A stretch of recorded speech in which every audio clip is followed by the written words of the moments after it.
You're listening to Me and Paranormal You with your host, Ryan Singer. It's more fun to believe. Third year bonus. I don't know what exactly that is.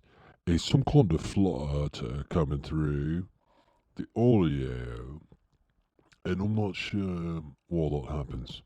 Nonetheless, welcome to the program. If you've never listened to the Mindcast, also known as the podcast, Me and Paranormal You with Ryan Singer, I'm Nigel. I'm the producer of the show, and it's my pleasure to be doing the opening here. Ryan has acquiesced and seemingly given me more control of the program in recent times after I spoke up and had my voice heard. I have for over 10 years been producing the podcast and doing all the editing and doing most of the scheduling, lining up the guests, etc., and so on and so on. And it's about time, I suppose, I took a little more prominent role in the actual content of the podcast to try to keep Ryan a little more on track, discussing paranormal things and the things he's supposed to actually be talking about, as opposed to all these different characters that live inside of his mind that seem to interrupt the program constantly, incessantly, and without question every single time he does not have a guest, which would be an episode like right now. This is a 30-year bonus. I have no idea what he's going to talk about, but I'm going to do my damnedest to keep him on track. I'll make you that solemn promise right now. So, with that out of the way, let's let Ryan take over here. Hope you enjoy this episode. This 30-year bonus of Me and Paranormal You. And quite might I add, rather quickly in fact, Ron's been displaced a little bit, and so there's been a little bit of an erratic schedule for releases. I hate that. I am a stickler for regular release times. It has bothered me deeply, even if it hasn't bothered your venerable host, Ryan. So, I just thought I'd let you know that, because that's not on me. Not on me. you. At all. Not at all. Okay. Oh, Here's the show. yeah. Okay. Thank you, Nigel. I appreciate how you said that you do all the scheduling and the organizing, and then somehow it's not on you at all that there's an erratic release schedule. Okay. Not I mean, at all, actually. is that that's something you're going to really just stand by? Indeed. I mean, Yeah. It would be nice to just be able to get into the things I want to talk about here today without having to hash this out with you. What's that? I bet it would. Oh, I mean, nothing. I'm just saying, I bet it would. Oh, listen, I'm not the one who has to actually sit down and record the content, even though on occasion now I have been including myself, or I have been included by the team over here at what we're calling Outside Minds. Now, I've got to tell you that, it is up to you ultimately when an episode is released. And of when course you it sit is. down to actually record one. And then that's when I'm at your beck and call, as if I'm a puppy bird. Oh, a puppy bird. Yeah, a puppy bird? Like a puppy bird? What's a bird? A pet of some kind. Oh, puppy bird. Is that a cryptid or is it doesn't matter. A puppy bird. I'll say is puppy that bird. Is that some new cryptid? It's just a thing I say. Okay. Okay. I'm gonna let you get to the program. I appreciate that. I'll maybe admit that I got about 3%. Okay. Responsibility. I think it's more like 5 or 7. Probably closer. I'm gonna take 3%. No, I mean, I won't go to 5 or 7. Definitely 5 won't go to 7. No, just get into it. Okay. I'm thinking 5 or 7. There's a lot big going on in the world of the paranormal. Yeah, I want to hear about it. Yeah, I bet they do. Very good then. Yes, I will. All right. Yeah, you move over now and let me. Right, seems a big childish at times. Oh, I'm a child. That's it. I'm zipping it. I'm the child. I'm the childish one. Okay. Thank you, Nigel. I appreciate that. I just got to let everybody know that Nigel and I love each other, and I hope I hope these interactions that we've been having recently wouldn't persuade you otherwise. Nonetheless, Nigel, thanks again for making the Mindcast happen. Welcome to the show, 30-year bonus. This is Ryan Singer. I'm your host, or seemingly co-host, if Nigel keeps stepping to the mic in the way he has. Nonetheless, I am still displaced, like Nigel said. I have relocated to my beautiful home of Los Angeles, and as you know, a Tesla ran through the car. We still don't have any answers about when, or went through the house, not through the car. So we still don't have any answers about when I'm going to be able to officially fully settle in. So what I'm going to be doing is I might be floating around. I've already been bouncing and floating and taking care of all kinds of beautiful animals that friends of mine, have as they go out of town. I'm currently doing that. I'm in the Valley, Valley Joe. I love being Valley Joe. I love being in the Valley. I'm North Hollywood area right now, which is, back where my old office used to be. Love this area. Don't love that Circle K had 40 cents off on gasoline today between 4 and 7 local time. And the only gas stations in town that are Circle K's are not actually Circle K's, so they do not honor the deal. That was, when you're paying $5 plus for gasoline, which is something I don't love about Los Angeles, 40 cents off goes a long way. And especially because I've been draining my tank waiting for this day, not understanding that it did not qualify. Nonetheless, here we are in a fossil fuel world, and I'm a fossil fuel girl. So we're trying to move away from that the best we can. So in the last episode, I did some recap and some discussion about the latest trip to Florida. I certainly got distracted and sidetracked in a couple different areas. There's a couple different things I want to talk about. We are already scheduling a return trip for the fall that is almost already put in pen or permanent marker in the calendar books. So that I'm excited about. We just have to, as more and more things are becoming clear and, or at least brought to our understanding, seemingly, it helps us become more focused in or detailed in what exactly we want to be doing to try to uncover, discover, and understand phenomena at the location. I think that is interesting. My buddy Matthew Jackson sent me a link to a podcast today that I checked out. It's the Paranormality Magazine podcast. Oh gosh, I should have the this guy's name up. The About Us is under construction on the website. It's not ideal. But shoot. Oh, let's. I can't find it right now. I'm gonna have to come back to that. Anyway, it's kind of a crowdsourced situation where they take. There's votes for your favorite paranormal podcast. We should get on there and start voting for me and Paranormal You, everybody.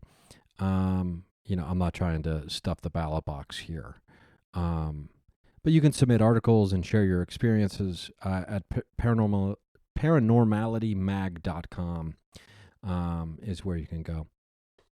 Nonetheless, a user had submitted a story that will be featured in the magazine. So if I'm getting the gist of this correct, the magazine kind of, or the podcast rather, it kind of, they kind of shine the light on some stories that have been submitted to the magazine. So the podcast is kind of trying to shine light on the magazine, in that way, trying to bring awareness to it.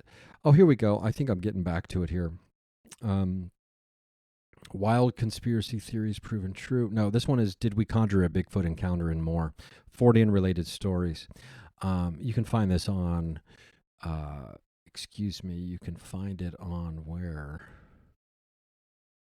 You can find it on Spotify, all those places. Apple iPods, podcasts, or Apple iPods. I don't know what the hell.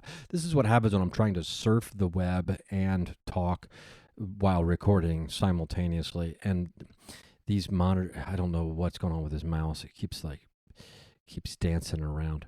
Anyway, I'm trying to just get on this damn thing, and technology is the only thing that makes me ever curse in like a way that seems like serious. You know what I mean?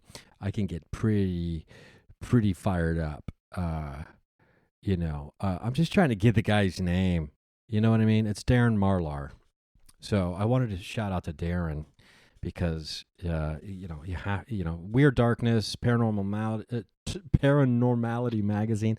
I'm having a hard one with that. Now I'm starting to understand how people sometimes struggle talking about the name of this podcast, especially when I'm at comedy shows and someone's like, "Me, you paranormaled me." Sometimes will come up. That'll be a people. There's all kinds of different iterations people have done. Anyway, this it's about an interesting set of circumstances surrounding some Bigfoot vocalizations, a Class B encounter, which is audio, not actually seeing the Bigfoot, which I guess you could classify mine in 2019 in Florida as that. And this is the same region and area. The story is pretty interesting. Shout out to Matthew Jackson for sending that over. But what it does is it shines a light on a bigger issue here. Once I tell you exactly what was, I'm not going to tell you the story because that's why you go to the podcast and you listen to it. But interestingly enough, when you set the stage for such a thing, or if you're using mindfulness in a way, or diving into the aspects of consciousness that are about being present in the moment, or stillness, or setting intention, can that conjure a Bigfoot encounter, or can that make an encounter more likely to happen? So use your words today. I don't need Nigel piping in over here talking about how I don't know how to talk. So I'm going to try to get back on track. So what we have is, as far as the investigation that we've been doing, and me, I'm a big proponent of, using CE5 to try to tap into paranormal phenomena or Fortean things of all kinds, supernatural, mystical, the paranormal, the unknown, the unexplained. And I would like to think that gives you a supercharge. It cracks the window open a little bit wider, maybe, for more paranormal air to come into the room. Hopefully, if you're lucky, that's the idea. And using mindfulness and intention, and understanding that the consciousness is is kind of the launch point for everything. And not only the launch point, but it's the canvas of which the paranormal paint is later then splattered. I think that's important. There was a conversation I was having with someone I didn't know very well. I had just met them, and we started talking about the Bigfoot thing, and it was way too soon for this person who didn't know me to hear about this and not think I'm insane, right? And which is the plight of the paranormal experiencer. We walk around these materialistic worlds as, other or outside the normal box, and it affects the way that people perceive us, and not necessarily in a positive way. And does this change the way we go about and live our lives? I'm not sure. I know it gives pause from time to time. And some of you might be listening and be like, well, Ryan, you have stand-up comedy actor. You talk about this kind of weird stuff on stage all the time in front of strangers. You have a podcast for over 10 years now, dedicated to the paranormal mostly. And you will have pause at times talking about this. Well, yeah, because not everybody in the world, and quite frankly, most everyone in the world doesn't know who I am, and they don't know the stories. So, 99 times out of 100, when I'm meeting someone, they have no idea that I have all these paranormal experiences just holstered up, ready to unload on them. And if the paranormal comes up, which oftentimes it will when I'm in a conversation with someone, just because it just happens. Oh, if someone brings it up, I am willing to pull that thread. I'm not always trying to jam it or wedge it into conversations with people I don't know. But if it is brought up organically, I'm more than willing to pull that thread myself and offer my personal stories or insights, if I understand that the situation is receptive to that. I'm not going to try to take over a conversation, even though I do feel like I have done that before. And I mean, sometimes I just get too jazzed up. I'm very excitable like a puppy sometimes. And, I'm just trying to convert people into being believers, and I get a little carried away. That's not true. I wouldn't really classify it as that, although you could maybe say that it's true. Okay, let's not start self-judging so harshly here. So, what we have is a situation where someone who doesn't know me at all wants to know, and I'm like, this is a little much for people right away. If how about I don't tell you the big thing, and by the big thing I mean the shapeshifter experiences. And I went to the Bigfoot one because I thought that might be easier to handle, and sure enough, it was not necessarily what I expected as being easier to handle. But the reason I bring this up is because it doesn't matter how deep in we get into this stuff. Not to mention, it's one thing to hear a story from someone who's like, oh, I think I saw a ghost one time. It's another thing for a person who's materialistically minded to meet someone and then find out that this person devotes such a large chunk of their time into trying to investigate, explore, research, or learn about paranormal phenomena that so many people, including themselves, maybe or maybe not, think is fairy tale stuff. So when that moment happens, you see it wash over their face like, oh, you're like way in. It has become more than it's like all of those things happening simultaneously. You can see, and if you're listening to this podcast, the chances are you totally understand that look I'm talking about as it washes over a person's face. It is, I don't know, it's quite the spectacle when when you see someone kind of having this internal struggle that is playing out, non-verbally on their face about whether they think you're a lunatic or not. And I guess the more you experience it, the more you get used to it, and it bothers you less. That doesn't mean that I want that to happen. I'm not out there trying to make, things like those kinds of things occur. But it is something that happens. But nonetheless, we can do our best. We just tell people in advance, we're just kind of cruising around doing our thing. Next thing you know, someone asks a very pointed question about it, and you're just like, well, okay, well, we don't know each other, but I should let you know that, this is something that usually I'll sit on for a minute, and boom. I mean, I even told my therapist that, who I went to get specifically because of my encounter in Florida in 2019. There is me recounting that experience. If you're listening to this and you're wondering what the hell is he talking about, it's called Encounter with a Sasquatch. It's a third-year bonus. You can go and find it. It's available. So yeah. Anyway, it is, what I try to do is this. I try to bring it back to consciousness for people. I think no matter how materialistic or idealistic someone is, I think they will, at the very least, listen to the conversation when it is framed under the context of consciousness. And the mystery that surrounds consciousness is ever present, everywhere, still. And I'm not saying it's a good out for us when we're in those situations, but it's a good way to try to help people, to give them an out from, maybe wanting to call us crazy or something. But it's just, it's not a trick, right? Because in my opinion, it's not a trick because it is in fact based in what I truly believe at this time, which is that all of this stuff is based in consciousness. Like I said, the canvas of the paranormal spills out and the pictures are painted. And what they're painted on and perceived through is our consciousness. And the reason that we can share these experiences or even witness them is because we have a link to the phenomena itself. And that phenomenal link is consciousness, whatever that even really means, right? So these are thoughts and musings, and someday will be written as law. No, I'm just kidding. Someday they'll be written as law.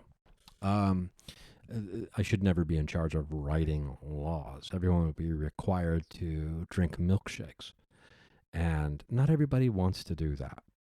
It's mind-boggling why they wouldn't, but here I am accepting a harsh truth.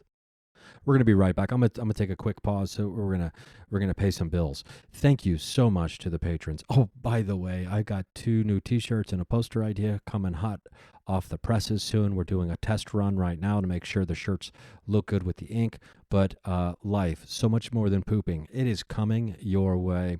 Shout out to Dr. Rebecca Foster for that idea, coming out organically during our conversation. I can't wait to send her a T-shirt that just says life so much more than pooping. I think she'll enjoy it. So, and I hope you'll enjoy it too. And thank you to the friends of mine out there who have been graciously workshopping and giving me their opinion on like the rough drafts of this. I do send it to a few people whose opinions I trust, just to make sure that I'm not totally insane and that it's a cool T-shirt. And my guy Torkel over at October Custom Publishing is knocking it out of the park once again. We're gonna have the life so much more than pooping shirts, and we're also gonna have the naps over nukes or naps not nukes. I haven't decided which wording works better yet. T-shirts. So I'll be having those on the road with me this summer, and I'll also be having posters of the life so much more than pooping. I've already posted some of the ideas over on Patreon. I'll probably post the final image over there sometime the next day or two, and then later tonight I'm going to be getting into some clips. Some clips for the patrons. Anyway, so patreon.com/Ryan Singer. I'll be right back. And you know what? I have no idea what commercials these are going to be, but there might be a fast forward button on your player. Just saying. Now, I feel like, welcome back, by the way. I feel like I might be losing it a little bit, but I do feel like there is some kind of strange fluttering. I got to tell you, I've had some really strange experiences lately. There has been some interesting correspondences I've been having with people who have had similar experiences. I talked about the shadow person in the LSD cabin event at the Florida. You should go back and listen to the last 30-year bonus if you have no idea what I'm talking about. That was my very first experience, at least so clearly, with a shadow person. And by the way, I just want to clarify a couple things about the experience with the shadow person and the weird, like pixelated, like art that I kept seeing with my eyes closed with the wipes. Now I figured out what they were, the Star Wars wipes. The Star Wars movies or TV shows, all the wipes, the transitions. That's what they were like. Anyway, so the shadow person thing, I was more wide awake than I've ever been in my life. And what I mean by that is I have difficult time sleeping when I'm at the Florida location. And I'm hyper conscious of my sleep there because I desperately want sleep. And in addition to that, sleep is one of the things that keeps us alive. I desperately need sleep so I can be more productive, I can have more energy, and I can think more clear about the things we need to be doing, or I can make connections to things, or my memory will be better so I can recall things in the moment, which could help the investigation move forward. So I'm very aware of my sleep and when I'm not sleeping when I'm in Florida. That's why I say this shadow person situation, even though I was lying in bed for hours when this was happening, or before it happened, I was unable to find sleep, and I was not even in the in-between. I wasn't in the sleepy phase, but just not a sleep phase. There was none of that happening. I was wide awake when the shadow kept trying to big spoon me. I think someone called it was trying to big spoon me. And hey, listen, I'm not going to sit here and act like I always need to be the big spoon. Sometimes I like to be spooned, okay? There's no shame in admitting such a thing. Sometimes You just want to be held, but not necessarily by a shadow person uninvited.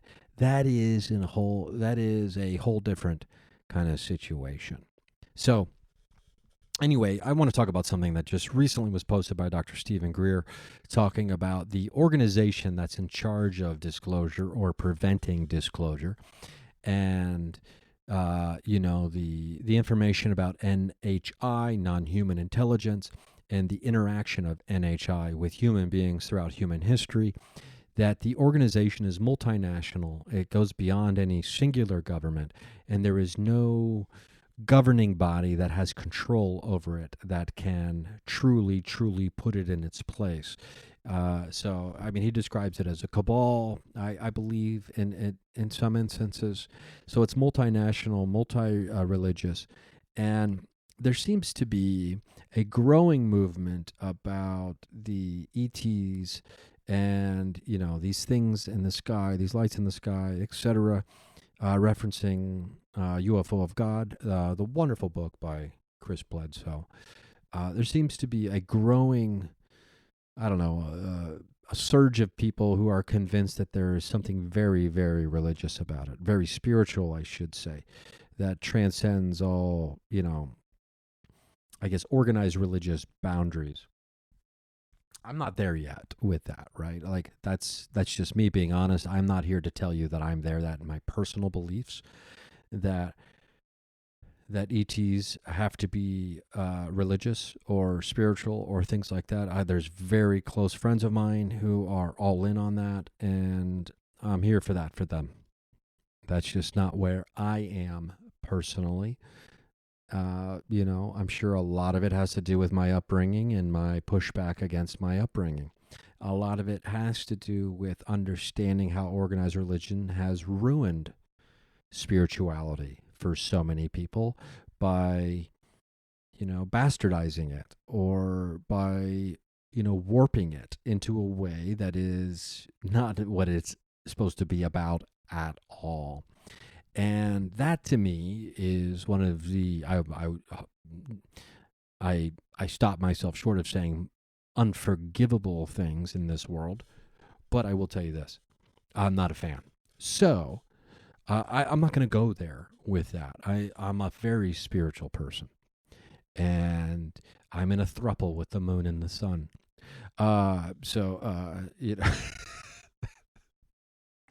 A quadruple. I'm in a quadruple with the Earth, Moon, and Sun. So anyway, do you think Mother Earth is definitely in an open relationship? So she's definitely poly. And so, okay, I'm getting distracted. Let's get back on track. So, and now I'm starting to think about like, well, I wonder what her rules are. So I don't know a lot about that world. I do have dear friends who live that life, and they're very happy, and I'm happy for them. So let's get back on track. So here's where we start to get into a situation where I don't know if it's the groundswell of interest and the spread of information that has made such a thing possible, but we seem to be coming to a breaking point in the world of the paranormal. All the latest buzz about the Vatican preparing to release guidelines about how to the rules of witnessing apparitions or whatever, the guidelines for witnessing apparitions and things like that. And, I don't know this for a fact, but I wouldn't be surprised if some variation of such a thing already existed. The Vatican, talk about a place we should just blast the doors off of and let everyone take a walk through. That's one of the places. And I don't want to be a negative Nelson over here, but blast the doors off the Vatican library and make photocopies digitally of all of the things that are in there for everyone right now, or you're a liar and a piece of shit and I don't believe anything you say. Is that too harsh?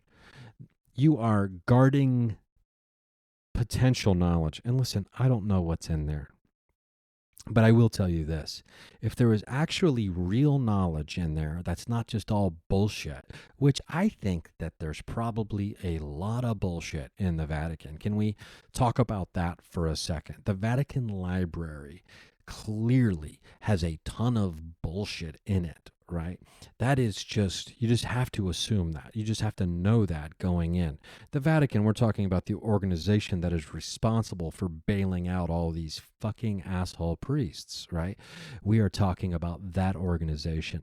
And yet so many people want to look at this at this entity, this nation unto itself that is answerable to no one really except itself. And we think that they're going to be the savior of us for some reason. And why would NHI or ETs pick these pieces of shit to give all the good information to? Is that just me being a little too harsh? Probably it is. But blast the doors off the damn place. I don't give a shit about it. Make photocopies of the stuff that isn't garbage. Scan them into the internet, make them available for everyone. And if you don't do that, guess what? You're a POS. I don't care who the Pope is, and I don't care who the deacons and the bishops or whatever fun little names they've made up for themselves so they can have their own little titles and make themselves feel special. Well, isn't that great?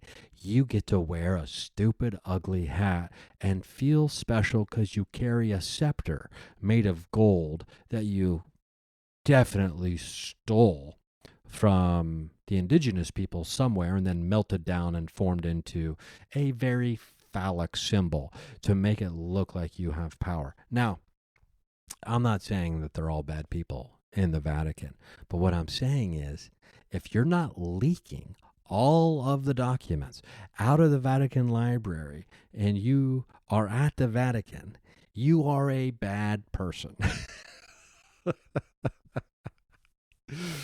Not necessarily true. Okay, let's settle down. I didn't realize I'd be getting on one. I'm going to be honest with you. I didn't even plan on talking about the Vatican.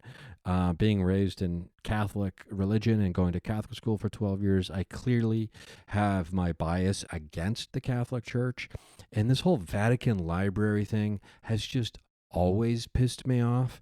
And there's no good reason for it. It is what in the modern world we would call gatekeeping.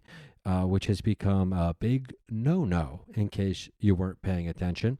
So they are gatekeeping ancient knowledge and possibly contact with NHI, non-human entities. Now, if you listen to the show, you know that I'm all about ETs or NHIs being able to travel through space-time. They're not worried about enslaving us or using us as food or blood bags, as some people. All these people seem to think that. And that's their opinion. I could not disagree with their opinion more with my opinion, right? Because neither one of us have the facts.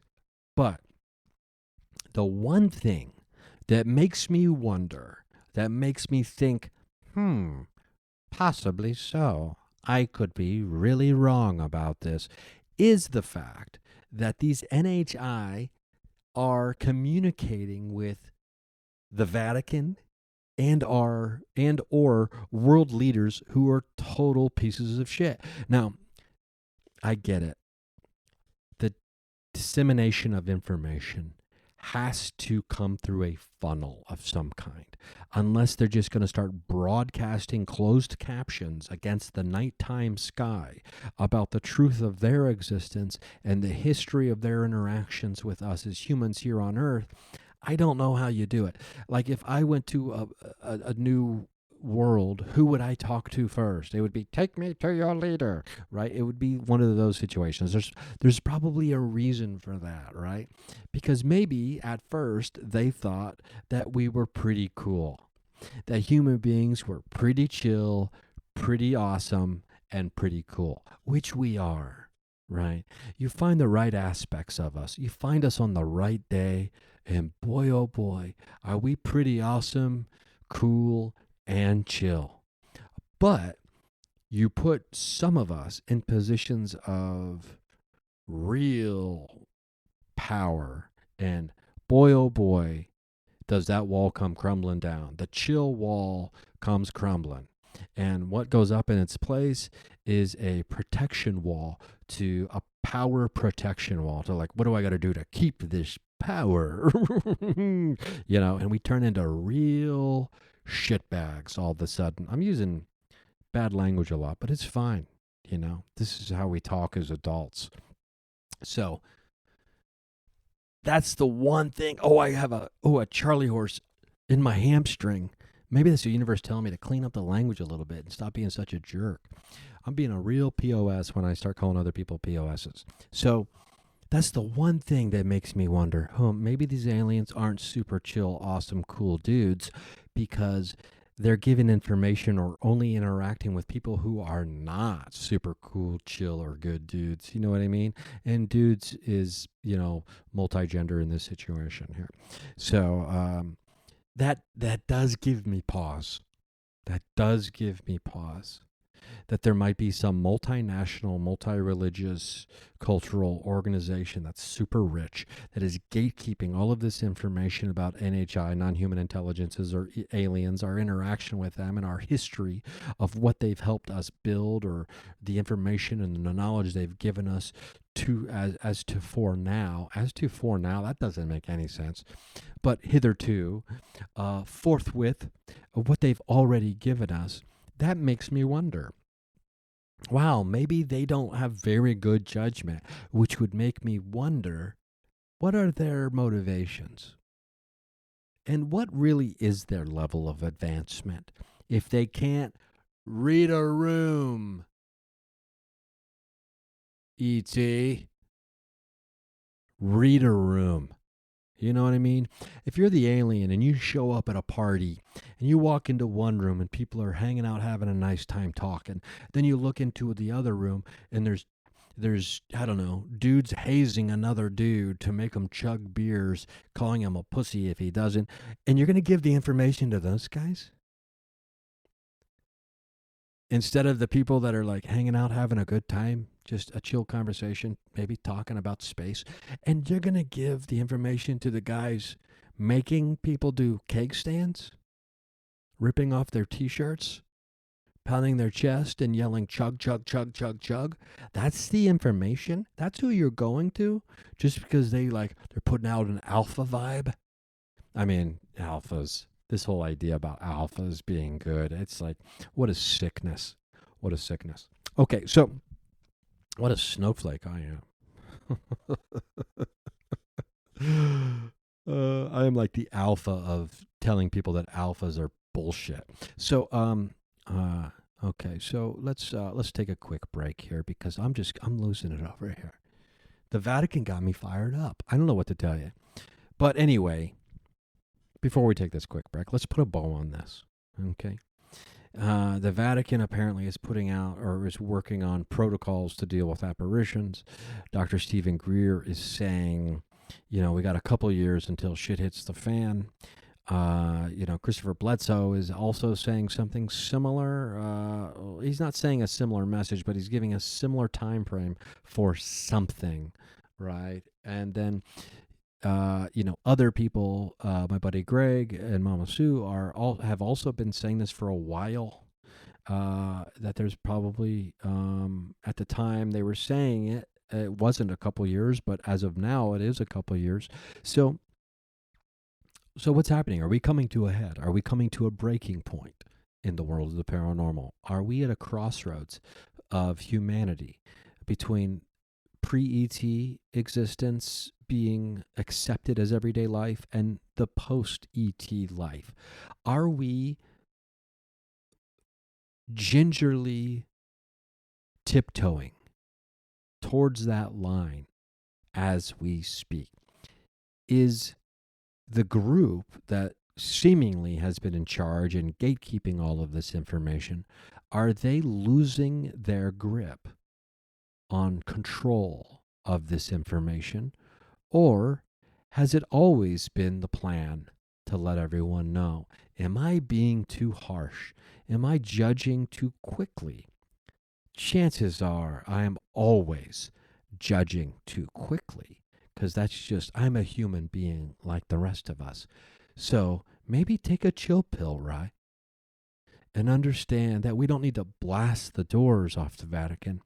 Maybe they will start opening the doors of the Vatican for us when the time is right. Maybe understand that they have a better understanding of when the time is right, which, I cannot get behind that argument at all.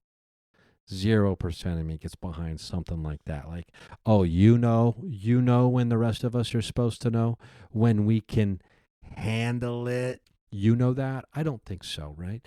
I think that we all can handle it, and I think we all deserve this information. And I don't know why the ETs have not made it possible to for all of us to have this information. But you know what's interesting? Something tells me that they're not interested in only a small group of people having this information. And there's one really big piece of evidence that shows us that that is the case. And we're going to talk about that really big, indisputable piece of evidence that ETs are not interested in localized power of knowledge or gatekeepers of humanity having the ultimate knowledge that the rest of us aren't ready for. I'm going to tell you what I think that is and what I know it to be to the best of my ability, anywho, right after this last break. And just a reminder, I have no idea what these commercials are, but you know what? There's a fast forward button. So, I just hope they're not being like, ETs aren't real. Buy our book. Like, I have no idea what these commercials are, but patreon.com/Ryan Singer, $3 a month. And you don't have to listen to commercials. Isn't that a nice life? Thank you to all the patrons, all the new ones. Thanks for hopping over. Your generosity is mind-blowing and heartfelt. So thank you. We'll be right back.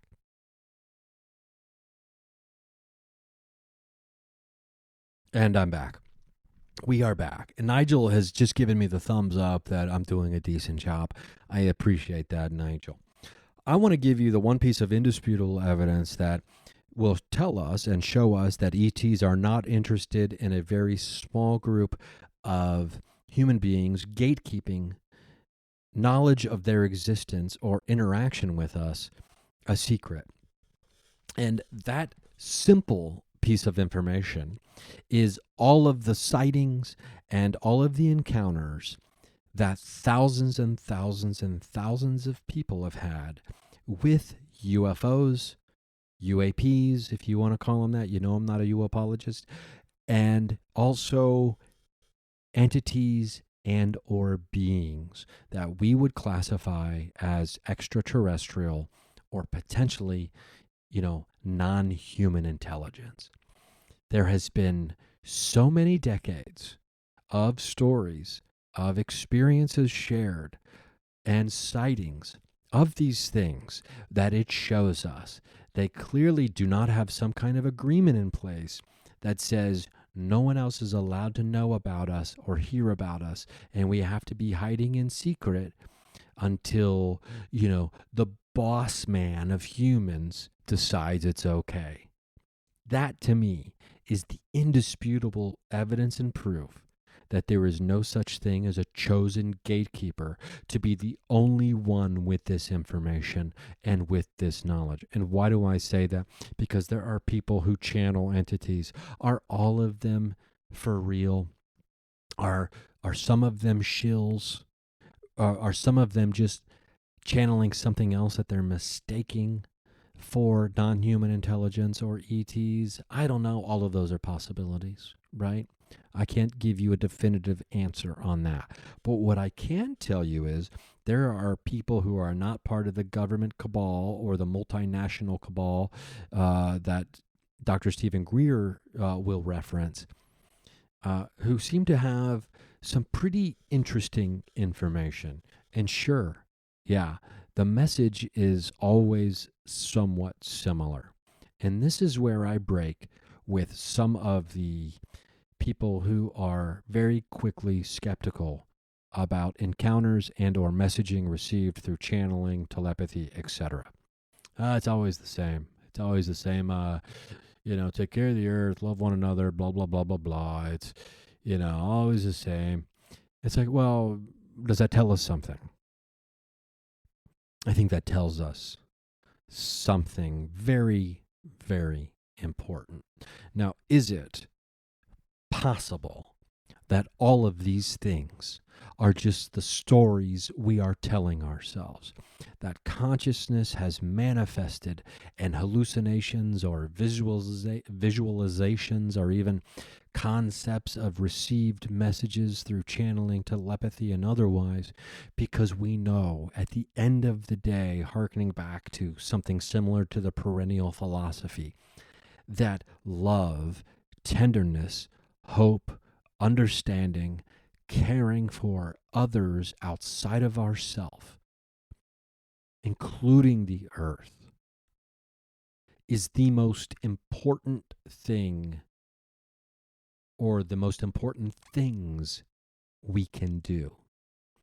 Do we subconsciously, all of us, understand that there is nothing more important than those things? And therefore, in a desperate attempt to create some kind of situation where these things become part of the narrative again, we have created this intricate web of UFOs and Bigfoots who can be considered the stewards of Mother Nature, right?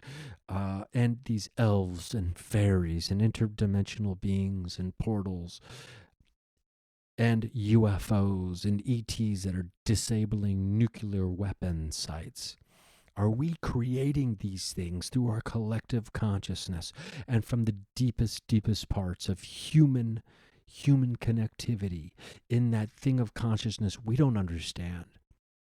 That is an effort to bring these things back to a level of importance that we have disregarded, that we have shunned, that we have kicked to the side in a constant daily chase for materialism, for the accumulation of wealth, just to try to feel safe from death again, even though none of us are safe from death. It will come for us all, and that's okay, because we can maybe finally understand that death isn't real, not in the way we think it is. Physical death is very real, but is true multidimensional death a thing? I don't know, and I would guess that it's not. The physical form is temporary, but the consciousness, the soul, is, I don't know if it's everlasting. Now, I know it gets into me being like, well, this is what you're saying because you're afraid of death too. So you're choosing to believe that there is no death because you're afraid of death, even though you're saying people need to stop being afraid of death because there is no death. And that's just because you're so afraid of death. And I get it. God, I'm scared to death that's true.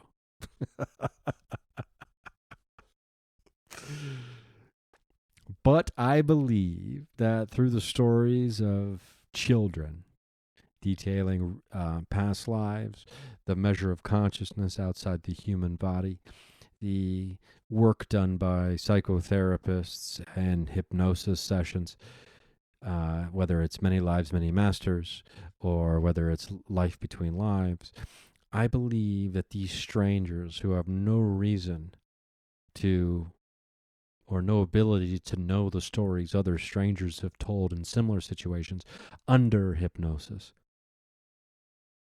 I have no reason to believe that they're not right, that they're not telling the truth in those moments. And are they tapping into the human story? Are they tapping into the collective consciousness, the passion, the desire, the need, and the knowledge that we need to do better as people, and that we are clearly failing the test on a grand scale, collectively? Because it's one thing to be like, there's a lot of people doing really good, right? And we don't talk about them enough. And I would agree. But if one of us fails, we all fail. Rising tide lifts all boats. I think that's the mentality we got to have here when it comes to being good people. We need to rise the tide.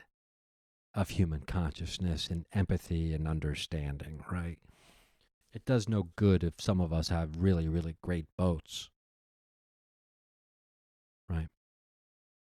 So maybe all of us are tapping into this collective story, these archetypes that we don't even realize that we understand to be true for the purpose of a better life and not necessarily in a way that is materialistically true.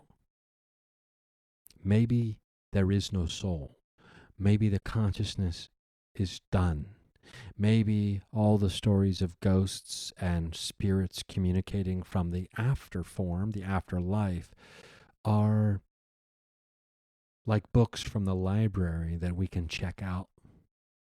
And we get to go on these great adventures and gather this new information. But that doesn't mean that it's actually there. Much in the way the Bridge to Terabithia wasn't a place you could go buy a ticket to.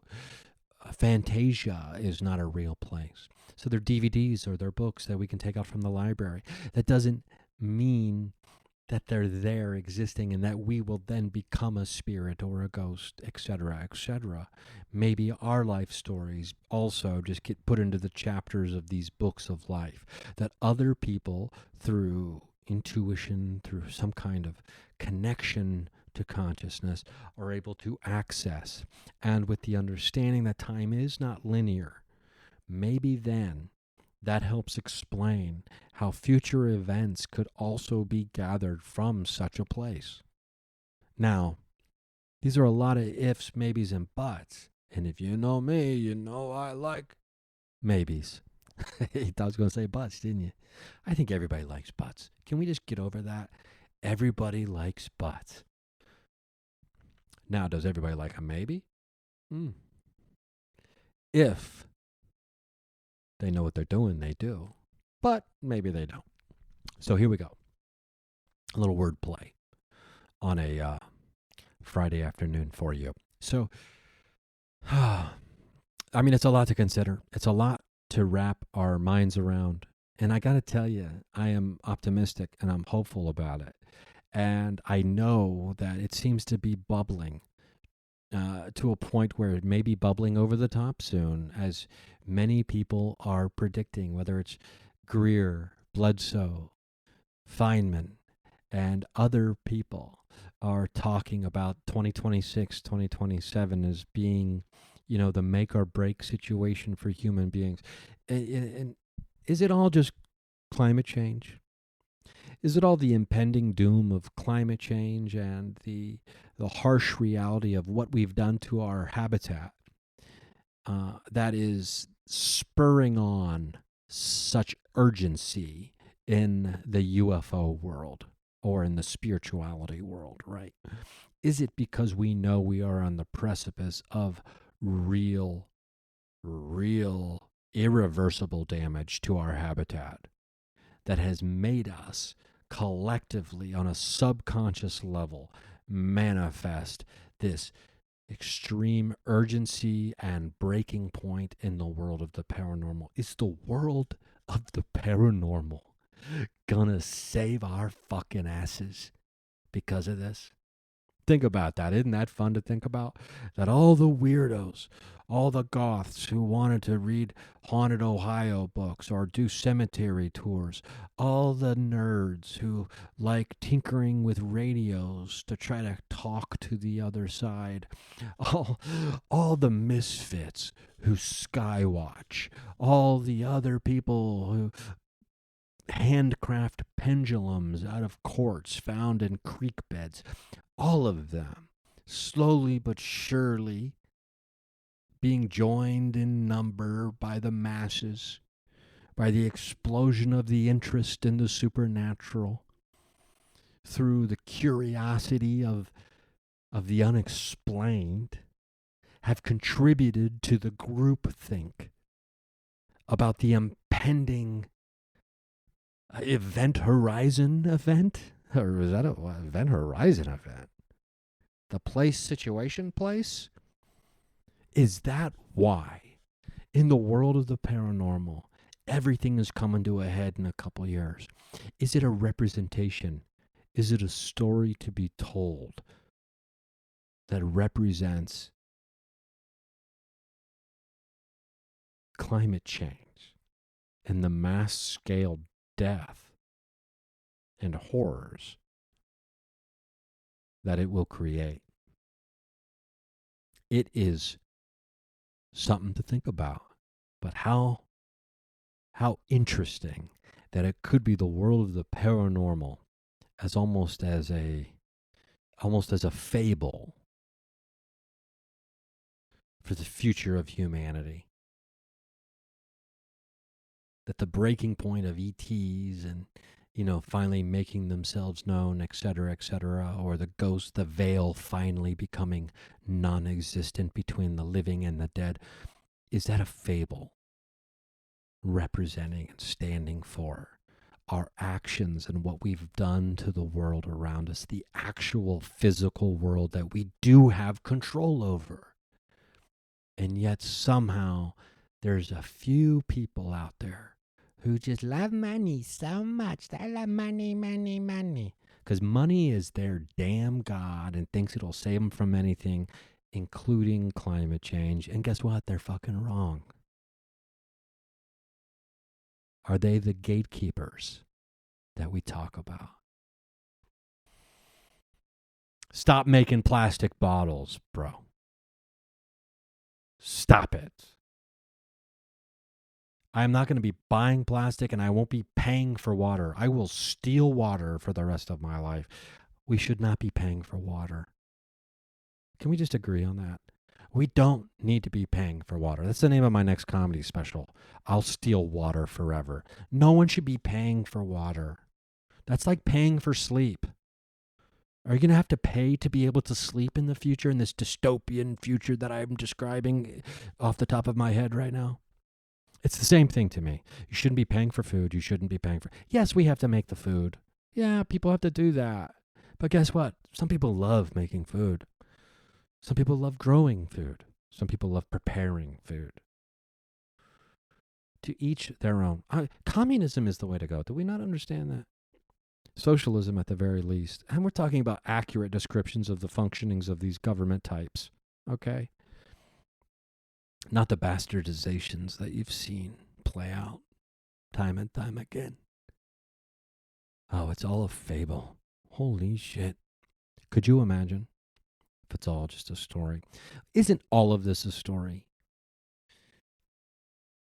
All of it is a story.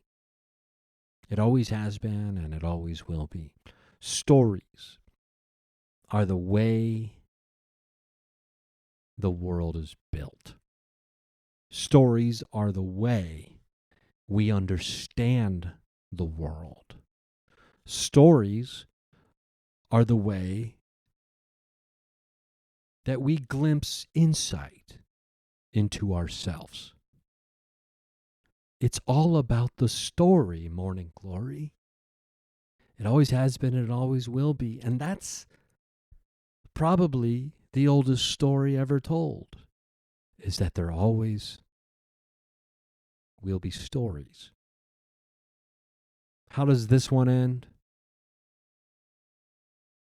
To choose your own adventure. And I really, really hope that the adventure that we choose collectively is the one that gets us to the happy ending. If not, guess what? We'll all just be reincarnated at the first chapter of the next book.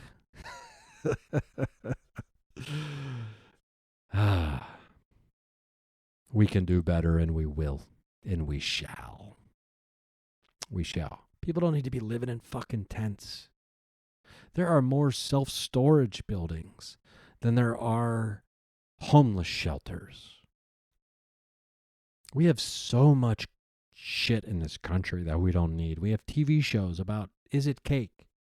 Build a whole college dorm room out of cake. It's like, hey, I could use that cake dorm room. Someone could sleep inside that cake and they'd be very happy. Okay. I love you. I hope you love yourself. I hope you enjoyed this. I honestly, I don't know where it went off the rails, but I'm sure it did very early on. But that's just the nature of things. I have no idea where I'm going to be a week from now at this time. So the universe will place the stones in the pond of my life, and I shall step on them if I'm not too scared. So let's see what happens. I hope you're doing well. I hope you feel safe. I hope you don't have food insecurity. I hope you don't have money insecurity. Um, I hope you're safe in your housing situation. I am safe in my housing situation, even though it's in flux. I don't want anyone to be worried about me. I am doing more than fine. I'm doing great. I appreciate the thoughts and the kindness, but I am doing fine. You don't have to worry about that. You don't have to worry about me. I'm doing great. So I'm very happy to be back in California. I am a California kid at heart. So I've got tour dates popping up. I will be in Santa Cruz at the Brookdale Lodge, a haunted hotel place in Santa Cruz area on June 6th. There are tickets on my website, ryanstannercomedy.com. I'd love to see you at that show. It's going to be wild. And then I'll be up in Savage Henry, up in Eureka, up by the big old school Bigfoot country in July. That kicks off kind of the tour I'll be doing this summer. And I'll be all over the place. So ryanstannercomedy.com has tour dates under the tour section, so check that out.